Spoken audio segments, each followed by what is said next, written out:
देश में कोरोना की तीसरी लहर की आशंका से निपटने के लिए राज्य सरकारों ने तैयारी तेज कर दी है। कई राज्यों ने बढ़ते मामलों के बाद सख्ती बढ़ा दी है। खासकर दक्षिण के राज्यों में कुछ पाबंदी फिर से लगा दी गई है। कोरोना की तीसरी लहर को थामने के लिए किन राज्य सरकारों ने क्या तैयारी की है, आपको जरूर देखना चाहिए।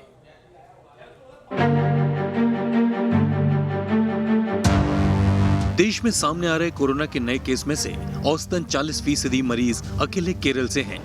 केरल ही वो राज्य है जहां देश में कोरोना का पहला केस मिला था।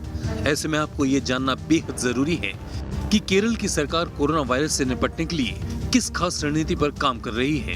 केरल में 5 अगस्त से सभी दुकानों को सोमवार से शनिवार तक सुबह 7 से रात 9 बजे तक खोलने की छूट दी गई है। लेकिन नए निर्देशों में अब इन दुकानों में उन्हीं लोगों को जाने की इजाजत मिलेगी जिन्हें कोविड-19 के टीके की कम से कम 1 डोज लग चुकी है, या फिर जिनके पास 72 घंटे पहले तक की RT-PCR जांच की नेगेटिव रिपोर्ट हो। मॉल सिर्फ ऑनलाइन डिलीवरी के लिए खुलेंगे। धार्मिक स्थलों और सार्वजनिक परिवहन में सोशल डिस्टेंसिंग का पालन जरूरी रहेगा। कर्नाटक में तीसरी लहर की आशंकाओं के चलते केरल से आवाजाही पर सख्त प्रतिबंध लगाए गए हैं। केरल सीमा पर सड़क की खुदाई का काम शुरू किया गया है, जिससे आवाजाही रोकने में मदद मिल सके।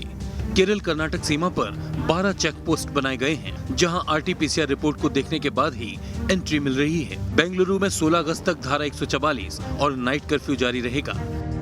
बात तमिलनाडु की करें तो यहां भी लॉकडाउन को 23 अगस्त तक बढ़ा दिया गया है। साथ ही धार्मिक स्थलों पर भीड़ जुटने से रोकने के लिए कई नई पाबंदियां लागू कर दी गई हैं। तमिलनाडु में कोविड-19 से संक्रमित लोगों की संख्या पिछले 24 घंटे में 1969 केसेस हैं और एक्टिव केसेस की संख्या अगर देखी जाए तो 20,268 केसेस हैं। प्लेसेस ऑफ वर्शिप है, जैसे कि मंदिर, मस्जिद और ईशा घर जैसे प्लेसेस ऑफ वर्शिप हैं, वे इनफैक्ट लोगों के दर्शन के लिए बंद किए जाएंगे। कोरोना के बढ़ते मामलों की वजह से महाराष्ट्र में धार्मिक स्थल, सिनेमा घर, मल्टीप्लेक्स और थिएटर अब भी बंद रहेंगे।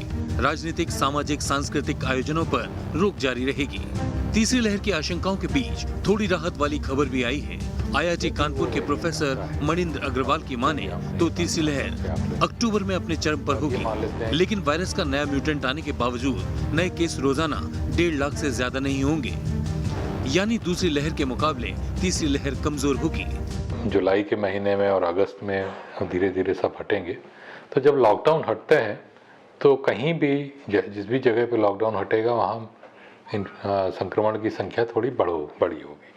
तो जब धीरे धीरे सब जगह हट जाएगा तो निश्चित रूप से संक्रमण की संख्या बढ़ेगी और यही इसीलिए हमने कहा था कि अगस्त में संख्या बढ़नी प्रारंभ होगी, जो धीरे धीरे बढ़ेगी, अक्टूबर तक अपने अधिकतम स्तर पे जाएगी और फिर नीचे आने लगेगी। कोरोना के खिलाफ जारी ये जंग अभी लंबी चलने वाली है। ऐसे में जरूरत है कि सरकारों की ओर से तय कोविड प्रोटोकॉल का पालन किया जाए। Team news nation.